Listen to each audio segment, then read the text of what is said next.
आपने joint family system के एक बहुत अच्छे मसले की तरफ अपनी बातों में तवज्जो दिलाई कि यहाँ पे कंपैरिजन बहुत होता है। चाहे वो जॉइंट फैमिली हो या ना हो, हमारी सोसाइटी में बच्चों को कंपेयर किया जाता है कि वो तुम्हारा कज़न तो इतने नंबर लाया है, वो तो गोल्ड मेडल लाया है। तो इस बारे में आप अपनी राय दीजिएगा कि कैसे इसको रोका जाए और इसके लिए क्या इक़दामात किए जाएँ? आसिफ, मेरे पास एक पेरेंट की कॉल आई और वो मुझे कहते हैं कि जी हमारे बच्चे के नंबर कम आए हैं। मैंने उनसे कहा कि आपके बच्चे के कितने नंबर आए हैं? मैंने कहते हैं कि 65% आई। मैंने कहा मुझे नहीं लगता कि बुरी परसेंटेज है, वो इस पे काम करे तो 75 तक चला जाएगा। कहते नहीं, मुझे 90% चाहिए।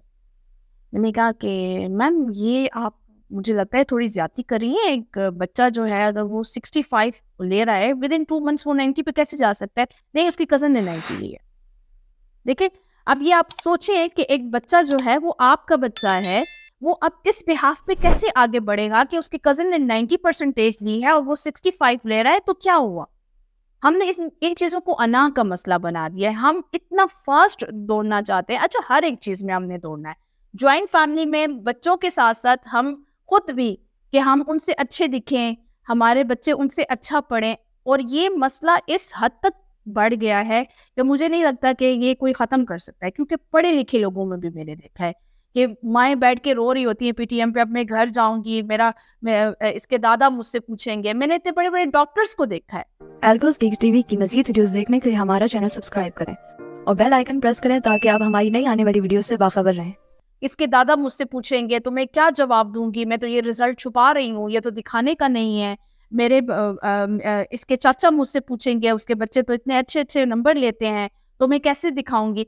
तो अब एक डॉक्टर आपके सामने बैठकर, एक जज आपके सामने बैठकर इस तरह की बात करेगा तो आप और किसी को क्या कहेंगे? ठीक है, ये तो हमारे इस तरह के पेशे हैं जिन्होंने इट्स ओके के साथ चलना है कि it's okay, next time you can try, या next time you can do better. ठीक है, तो इसके साथ अगर हम चलेंगे तो हमारे लिए बहुत आसानी होगी। सबसे पहले हमने खुद को समझाना है कि हमारा बच्चा हमारे लिए इम्पोर्टेंट है, वो बन जाएगा। देखिए, बच्चा अपनी जगह खुद बना लेता है। अगर एक बच्चा वो 100% लेता है, ठीक है, और वो 2 बंदों से बात नहीं कर सकता, उसमें इतने गट्स नहीं है, उसमें इतना इतना आपने उसको कॉन्फिडेंट ही नहीं किया, तो वो उसके से इतना ज्यादा उसके पढ़ने का क्या फायदा है? क्या बच्चा इसमें कुछ कर सकता है? इस मुकाबले के बोझ को वो कैसे उठा सकता है? अब जब उठाना ही है, तो बच्चा बोझ को कैसे उठाए? आसिफ, अगर मैं आपके सामने 4 प्लेट चावल की रखूं और आप खा सकते हैं 2, ठीक है, क्या आप मेरे दबाव डालने पर 4 प्लेट खाएंगे? जी नहीं। आप नहीं खा सकते जी। ना, आप 2 ही खाएंगे। ठीक है, इसी तरह आप उस बच्चे की भी मिसाल ले लें कि मैं उस पर जितना भी दबाव डाल दूं, उसने उतना ही करना है और वो वैसा ही करेगा जो वो कर सकता है। हमने इसी चीज को ही तो रियलाइज करना है कि जो बच्चा कर सकता है और जो वो करेगा, वो ही आपके लिए एक जबरदस्त एक चीज होनी चाहिए। देखिए, मैंने क्लास 8 से डिसाइड किया था, मुझे मेरी कुछ टीचर्स बहुत पसंद थी, मैंने डिसाइड किया था कि मैं टीचर बनूंगी।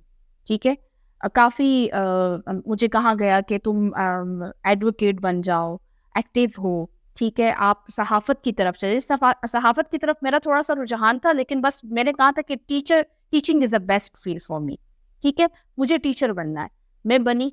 फिर मेरा रेडियो की तरफ ध्यान गया कि मुझे लगता था कि मैं कर सकती हूँ, मैं लोगों तक अपनी आवाज़ पहुँचा सकती हूँ। मैं एज अ ब्रॉडकास्टर भी मैंने काम किया।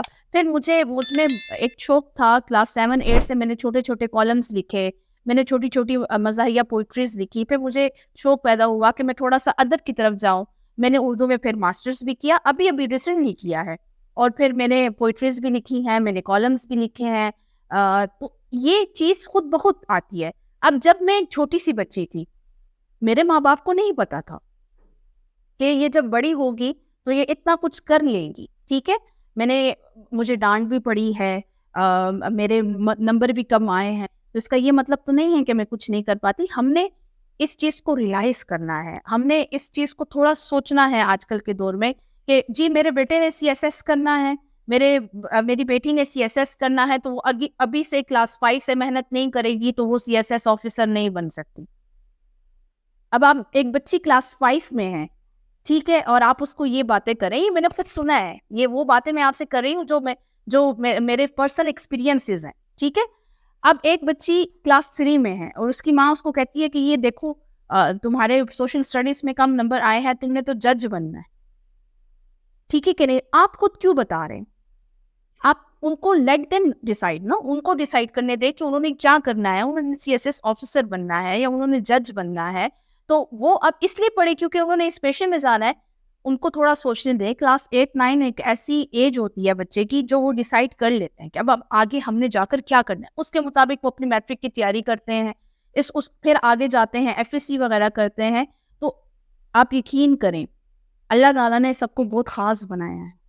जब अल्लाह ने आपको इतना ख़ास बना दिया है, आपको इतना अच्छा दिमाग दे दिया है, तो फिर उसको छोड़ दें। अगर उसको कुछ भी नहीं आता, वो आर्ट तो कर लेगा ना, पेंटर बन जाएगा, ठीक है? अगर उसको मैथ्स नहीं आती तो वो इंग्लिश में बहुत अच्छा होगा, अगर उसको फिजिक्स नहीं आती तो वो केमिस्ट्री में बहुत अच्छा होगा। कुछ ना कुछ चीज़ जो होती है वो हर एक में बहुत ख़ास होती है। सारे सब्जेक्ट्स में 100% किसी के नहीं आती।